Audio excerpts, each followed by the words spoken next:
देख रहे हैं सिटी इंडिया न्यूज चैनल, हक की आवाज।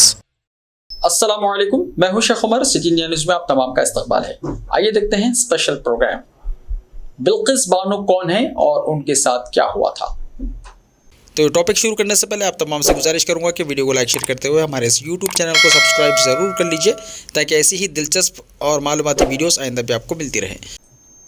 गुज़िश्ता 3 दिनों से मुल्क भर के अखबारात, न्यूज़ चैनल्स और सोशल मीडिया पर एक मुस्लिम खातून बिल्किस बानो के नाम पर कई खबरें गश्त कर रही हैं और उस खातून की तायद में कई अपोजिशन जमातों के कायदीन, मजहबी और रजाकाराना तंजीमों के जिम्मेदार बयान दे रहे हैं। बिल्किस बानो कौन है और उनके साथ क्या हुआ था और क्यों हो रहा है इतना हंगामा, आइए देखते हैं। फरवरी 2002 में गोधरा वाक़े के बाद गुजरात के कई मुकामात पर मुसलमानों की नस्लकशी की गई थी। उस दौरान रियासत के दही इलाकों में रहने वाले कई मुस्लिम खानदान अपनी जान को बचाने के लिए घर दार छोड़कर गाँव से भाग गए थे। 28 फरवरी 2002 को बिल्किस भी अपने खानदान के दिगर अफराद के साथ दाहोद जिले के अपने गाँव राधिकपुर से फरार हो गई थी। बिल्किस के साथ उसकी बेटी सालेहा, जो उस वक्त 3.5 साल की थी, और उसके खानदान के दिगर 15 अफराद भी थे। चंद रोज पहले बकरा ईद के मौके पर उनके गांव में आतिशजनी और लूटमार के खौफ से वो फरार हो गए। मार्च 2002 को यह खानदान 3 छपरवाड़ गांव पहुंचा। पुलिस की चार्जशीट के मुताबिक उन पर दरांतियों, तलवारों और लाठियों से लैस तकरीबन 20-30 लोगों ने हमला किया। हमलावरों में 11 मुलजिमीन भी शामिल थे, जिन्होंने बिल्किस और उनकी माँ और 3 दिगर खवातीन के साथ इस्मत रेजी और वहशियाना हमला किया था। उस हमले में सिर्फ बिल्किस, एक शख्स और एक 3 साला बच्चा बच गए। बिल्किस हमले के बाद कम से कम 3 घंटे तक बेहोश रही। होश में आने के बाद उन्होंने एक कबायली औरत से कपड़े लिए और एक होमगार्ड से मुलाकात की, जो उसे लमखेड़ा पुलिस स्टेशन ले गया। उसने हेड कांस्टेबल सोमा भाई गौरी को सारे वाक़े की शिकायत की, लेकिन हेड कांस्टेबल गौरी ने बिल्किस बानो के बयान को गलत अंदाज में तहरीर किया ताकि मुलजिमीन को बचाया जा सके। बाद में सीबीआई तहकीकात के दौरान हेड कांस्टेबल गौरी को इस केस में मुजरिम बनाया गया। बिल्किस को गोधरा रिलीफ कैंप पहुंचने के बाद ही तिब्बी मुआयने के लिए सरकारी हॉस्पिटल ले जाया गया। इसका मुकदमा कौमी इंसानी हुकूक कमीशन और सुप्रीम कोर्ट ने उठाया, जिसने सीबीआई को तहकीकात का हुक्म दिया। बिल्किस बानो को जान से मारने की धमकियां मिलने के बाद मुकदमे की समाअत गुजरात से बाहर महाराष्ट्र मुंतकिल कर दी गई। मुंबई की अदालत में 6 पुलिस ओहदेदारों और एक सरकारी डॉक्टर समेत 19 अफराद के खिलाफ इल्जाम आयद किए गए। जनवरी 2008 में एक खुसूसी अदालत ने 11 मुलजिमान को हामिला खातून की इस्मत दरी, कत्ल, गैर कानूनी इज्तिमा और ताज़ीरात हिंद की दिगर दफात के तहत इल्जामात के तहत मुजरिम करार दिया। हेड कांस्टेबल को मुलजिम को बचाने के लिए गलत रिकॉर्ड बनाने का मुजरिम करार दिया गया। अदालत ने सबूत न होने की बिना पर 7 दिगर अफराद को बरी कर दिया। मुकदमे की समाअत के दौरान एक शख्स की मौत हो गई। जिनको सजा सुनाई गई उनमें राधेश्याम शाह, बिपिन चंद्र जोशी, केसर भाई विभिना, प्रदीप विभिना, बक्का भाई विभिना, राजू भाई सोनी, नीतीश भट्ट, रमेश चंदना और हेड कांस्टेबल सोमा भाई गौरी शामिल है।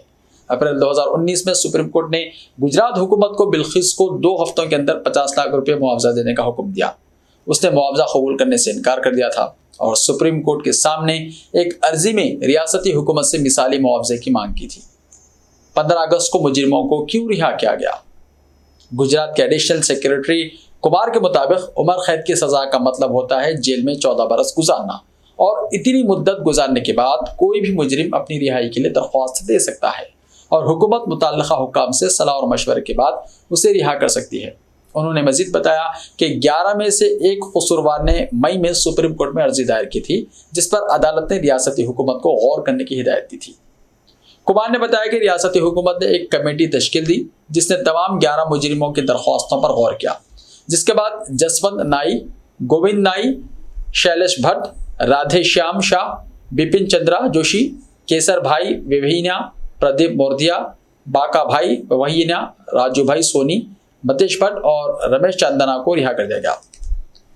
उन मुजरिमों की रिहाई ने मुझसे मेरा सुकून छीन लिया है और इंसाफ पर यकीन मुतज़्ज़ल कर दिया है। गैंगरेप के मुजरिमों की रिहाई पर बिल्किस बानो ने यह बयान दिया है।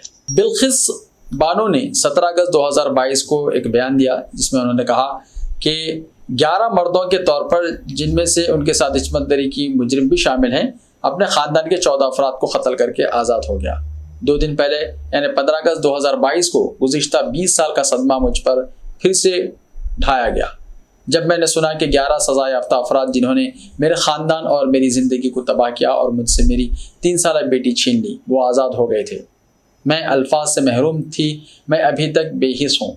आज मैं सिर्फ इतना कह सकती हूँ कि किसी भी औरत के लिए इस तरह इंसाफ कैसे ख़त्म हो सकता है। मैंने अपनी सरज़मीन की आला तरीन अदालतों पर भरोसा किया, मुझे सिस्टम पर भरोसा था और मैं अपने सदमे के साथ जीना आहिस्ता आहिस्ता सीख रही थी। उन मुजरिमों की रिहाई ने मुझसे मेरा सुकून छीन लिया है और इंसाफ पर मेरा यकीन मुतज़लज़ल कर दिया है। मेरा दुख और मेरा डगमगाता ईमान मेरे लिए नहीं बल्कि हर उस औरत के लिए है जो अदालतों में इंसाफ के लिए जिद्दोजहद कर रही है। इतना बड़ा और गैर मुनसिफाना फ़ैसला लेने से पहले किसी ने मेरी हिफाजत और खैरियत के बारे में नहीं पूछा। मैं गुजरात हुकूमत से अपील करती हूँ, बराह करम इस नुकसान को ख़त्म करें, मुझे बिला खौफ और अमन से जीने का मेरा हक़ वापस दो। बराह करम यकीनी बनाएं कि मेरी फैमिली और मुझे महफूज रखा जाए। बिल्किस बानो की जानिब से एडवोकेट शुभा के ज़रिए ये बयान जारी किया गया है। ऐसे ही ताज़ा तरीन खबरों के लिए देखते रहिए सिटी इंडिया टीवी। तो मिलते हैं कल, तब तक के लिए अपना ख्याल रखिए। अल्लाह हाफ़िज़।